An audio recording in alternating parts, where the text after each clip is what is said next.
नमस्कार सभी को। दोस्तों, देश में एक लंबे समय बाद कॉरपोरेट और राजनीति के बीच में लड़ाई की खबरें सामने आ रही हैं। सवाल ये उठ रहा है कि क्या देश के सबसे अमीर इंसान मुकेश अंबानी और देश के सबसे ताकतवर प्रधानमंत्री नरेंद्र मोदी के बीच में खटास बढ़ती जा रही है? क्योंकि लगातार जिस तरीके की घटनाएं और सरकारी फैसले आ रहे हैं, वो इसी तरफ इशारा कर रहे हैं कि अंबानी परिवार फिलहाल तो सरकार की रडार पे है। फिर चाहे वो अनंत अंबानी का वंतारा प्रोजेक्ट, जिसमें मोदी जी खुद गए थे, वहां पे फोटो शूट कराया, वीडियो बनवाया, घंटों मौजूद रहे।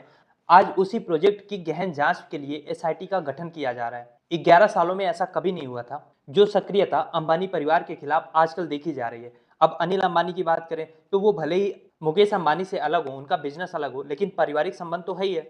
उनके खिलाफ भी 9 साल पुरानी स्टेट बैंक की फाइल अचानक से खोली गई है और ईडी सीबीआई की रेड उनके ऊपर भी शुरू हो चुकी है। और ये वही अनिल अंबानी है जिनको मोदी जी खुद अपने साथ फ्रांस ले गए थे, रफाल की डील में उनको एक पार्टनर बनाया था। तो अब सवाल यह है कि आखिर ऐसा क्यों हो रहा है? मोदी जी तो पहले अंबानी के हर कार्यक्रम में मौजूद रहते थे, तो फिर अचानक से ये दूरी क्यों बढ़ रही है? देखो, उसके बहुत सारे रीजन है। ऐसा नहीं होता है कि कोई चीज रातों रात होती है। एक तो ट्रम्प कनेक्शन को जो सबसे ऊपर रखा जा रहा है कि जैसे लगातार मोदी और ट्रम्प के बीच में रिश्ते बिगड़ रहे हैं, वैसे वैसे अंबानी परिवार और ट्रम्प के बीच में नजदीकियां बढ़ रही हैं। और सबसे बड़ा इसका एग्जाम्पल तब देखने को मिला जब डोनाल्ड ट्रंप ने अपने शपथ ग्रहण समारोह में मोदी जी को न्योता नहीं दिया, लेकिन मुकेश अंबानी वहां पे मौजूद थे।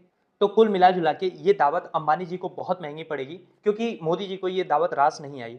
दूसरा रीजन ये है कि जो ORF है, यानी ऑब्जर्वर रिसर्च फाउंडेशन, जो रिलायंस द्वारा फंडेड है, उस पर भी आरोप लग रहा है कि वो भारत की विदेश नीति में अनचाही दखल अंदाजी कर रहा है। बेसिकली मोदी जी के नैरेटिव के अगेंस्ट जा रहा है। और यहाँ तक माना जा रहा है कि अमेरिका के साथ जो रिश्तों में ठंडक आई है, उसमें ORF की भूमिका भी अहम है। अब सवाल ये है कि क्या अंबानी देश की पॉलिटिक्स की हवा देखते हुए, जनता का रुख देखते हुए, एक बैलेंसिंग का काम करते हुए कांग्रेस के भी नजदीक जा रहे हैं? क्योंकि ये बात तो अडानी जी भी समझते हैं कि मोदी जी की सरकार जो है वो पूर्ण बहुमत की सरकार नहीं है। बहुत तरीके से इस समय मोदी जी घेरे जा चुके हैं। ऐसे में आशंकाएं यहाँ तक की है कि मोदी जी अपना पूरा टर्म भी पूरा कर पाएंगे या नहीं। और अंबानी को ये बात पता है कि मोदी जी के जाने के बाद भी उनको बिजनेस चलाना है। तो आने वाली सरकार या जिसके सत्ता में आने के चांसेस बढ़ रहे हैं, अंबानी उससे भी अपनी नजदीकियां बढ़ा रहे हैं। तो अब मेरा सवाल आपसे ये है कि क्या अंबानी का जो ये पॉलिटिकल बैलेंसिंग है, ये भारत की राजनीति में एक गेम चेंजर साबित होगा?